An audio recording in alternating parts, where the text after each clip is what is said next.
ශ්‍රී ලංකා ගුවන්විදුලි සංස්ථාවේ සංගීත අංශය සහෘද ඔබ වෙත ගෙනෙන නැවුම් ගීතාවලිය නැවුම් මිහිර නිර්මාණාත්මක ගේ එකතුවක ගේ සංකල්පනාවක මිහිර සමග නව සංගීත රටාවන්ට එක් වූ මිහිර ගීතයක් රැගෙන ඔබට පිළිවන් නැවුම් මිහිරට එක්වන්නට ආයතන පත්‍ර යොමු කළ යුතු ලිපිනය නිෂ්පාදක නැවුම් මිහිර ශ්‍රී ලංකා ගුවන්විදුලි සංස්ථාවේ සංගීතාංශය කොළඹහත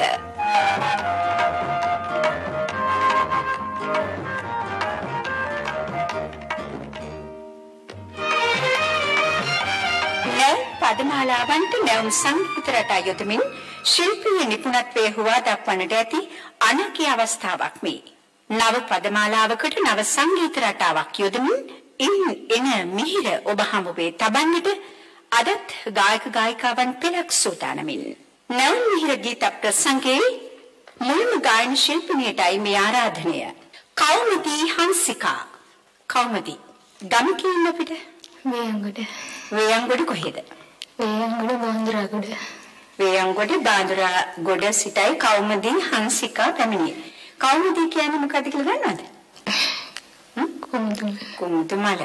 ඔව් ඒක ඇත්තටම කුමුදිනියක් වගේ ලස්සන පුංචි ගායන ශිල්පිනියක් අද අපේ ප්‍රසංගය උපවත් කරන්න පැමිණිලායි. කවුද ඔබේ ගීතය රචනා කළේ? ප්‍රියන්ත නවරත්න. ප්‍රියන්ත නවරත්න.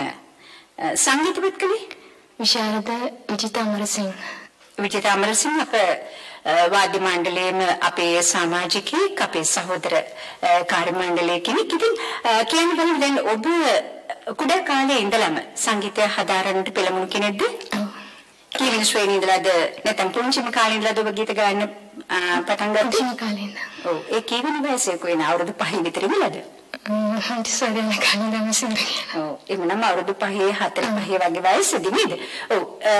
ඔයාලට මතකද මුලින්ම ගීත ගායනා කළ දවස? ඔව්. ඒක කවදාද? හන්තිසාරේ ඉස්සෙල්ලාම ගීතයක් ගායනා කළේ පෙර පාසලේදී. ඔව්. දැන් ඊට පස්සේ මුල්ම වතාවටද මේ වගේ ප්‍රසංගයකට මේ වගේ ආධුනික ගීත ප්‍රසංගයකට ඔබ මුහුණ දෙන්නේ?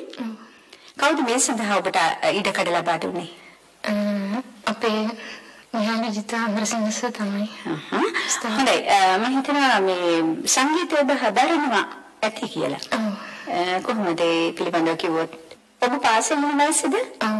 මාරපොළ මහා විද්‍යාලයේ වියන්ගොඩ කීවෙනි ශ්‍රේණියද? 13 ශ්‍රේණිය. අප සුසස් පෙළ කරන සංගීත විෂය වශයෙන් කරනවා. සන්තෝෂයි. හොඳයි. පිළිගන්න කෞමුදී හංසිකා.